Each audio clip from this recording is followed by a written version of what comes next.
Hello, my name's Danielle and I am the CRL Regulation Practitioner Team Leader, and we thought today might be good to do a video on our tips for success with your CPD requirements. So we're going to go through our top tips about things that you might want to think about or remember when you're looking at your continuing professional development.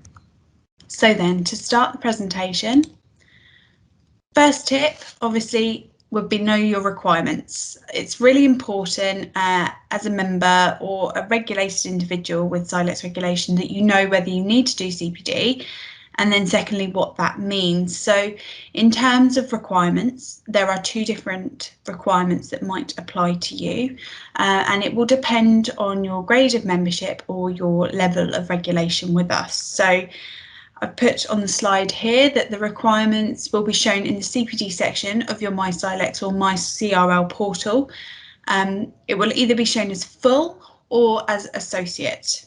So the full requirement applies to chartered legal executives, CRL practitioners, graduate members of CRL and associate prosecutors. And this is an outcomes-based requirement. So as it mentions on the slide, the requirement is to complete 9 outcomes, 5 of which need to be planned, and at least one of those should meet the professionalism requirements, which will be covered later on in the video. If you're an associate member of CRL, then you're required to do a slightly different CPD requirement. It's an hours and outcomes focused requirement. So some of it is just looking at the time that you spend on your CPD, and the other is an outcomes-based requirement. And what we mean by an outcome is it's a learning point that you set out to achieve through completion of a CPD activity. So as it says there, 8 hours and 1 professionalism outcome. So that is tip 1, know your requirements. So moving through then, tip 2, know what counts. And what I mean by this is knowing the types of things that you might be able to use for CPD. So we don't accredit CPD at all, so you don't need to worry about whether you're finding your training with an accredited provider, because those don't apply for the CRL CPD requirement. There's a lot of activities that you can use for CPD as a result. And as the slide mentions, you can use the traditional courses, the face-to-face courses, but you can also rely on things like online learning. And one of the really good member benefits is the My Career area of My CRL. You might find some things on there.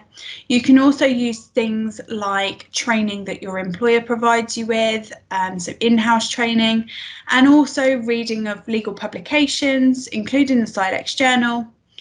And then there's some more maybe less traditional CPD activities which you can use, like work shadowing, coaching or mentoring, and yeah, so hopefully that will cover some options there for you if you are struggling with your requirements.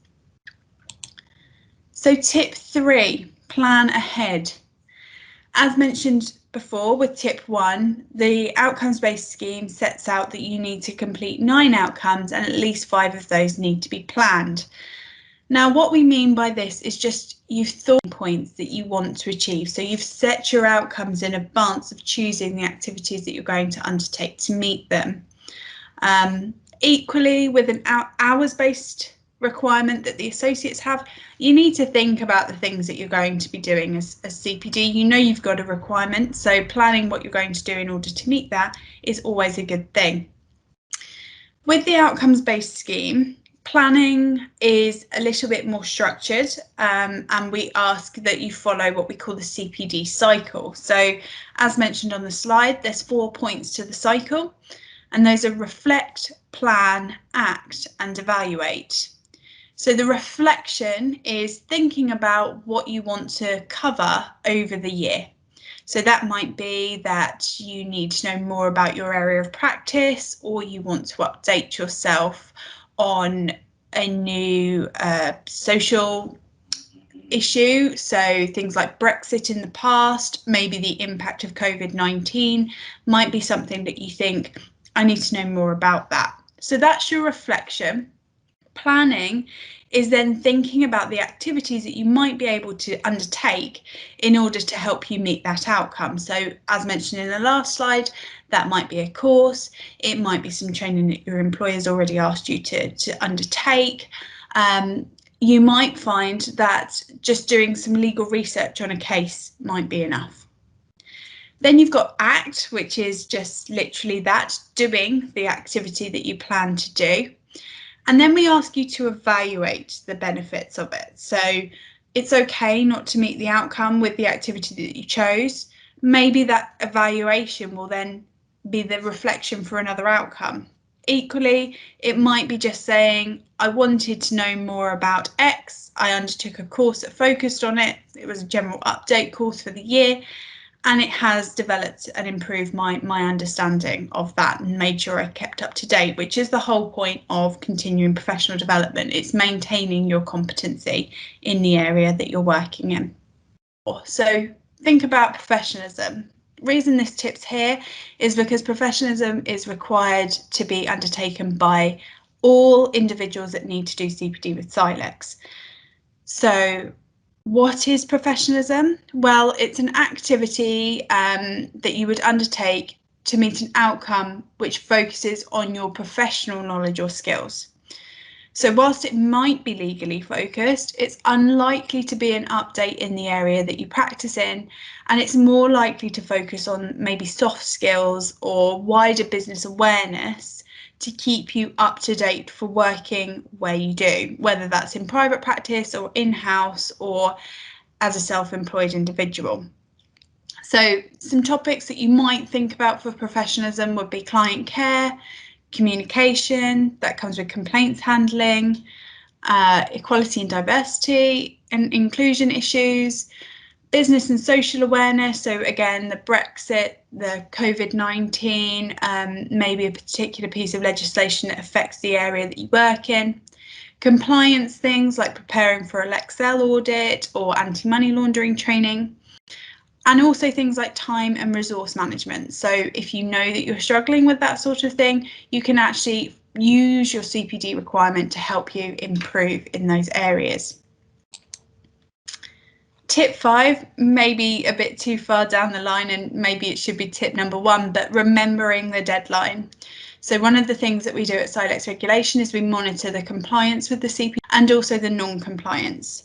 So the CPD year runs from the 1st of October to the 30th of September each year. So it runs over a 2-year period essentially. So the current year, 2019 to 2020, started on the 1st of October 2019 and will close on the 30th of September 2020. The CPD needs to be logged online. You can do this using either your My CRL or your My CRL portal, which are accessed via the CRL or the CRL Regulation websites. Either one is absolutely fine. It feeds into the same system. And make sure, as I say, that that's logged by the 30th of September each year. If you're struggling to meet your requirements, there are options available, and I would suggest that you contact CRL Regulation about those issues that you're experiencing. The details are slightly later on in this video. So the final tip is keeping records. So make sure that you retain your records because CRL Regulation, as I say, do monitor compliance with the CPD requirements. And we do this by sampling records. So we sample 2.5% of members each year. It's a random selection. If you are selected for sampling, you're asked to provide additional documentation to support what you've entered online. The things online, they're quite restricted, so it's good to keep a more full record yourself, and that may include things like course attendance certificates, notes that you took during a training session, handouts, research, anything that you feel helps support the learning that you undertook. And we say that you should keep the records for 2 years after the close of the CPD year. So records for the 19-20 year you should be looking to keep until September 2022. And we suggest strongly that you keep this record yourself. Lots of people like to hold their record at work, but it's also good to have a copy at home just in case you ever have any issues and you need it. So that's really our top tips. If you have any questions about CPD, we have a designated email address for those, and that is cpd@silexregulation.org.uk. We'd also recommend that you take some time to familiarise yourself with the CPD pages on our website. We try to update them as regularly as we can, and there's some really handy guides on there that might be able to help you. So I hope this video has been enjoyable. As I say, any questions, please do email us, and good luck with your CPD.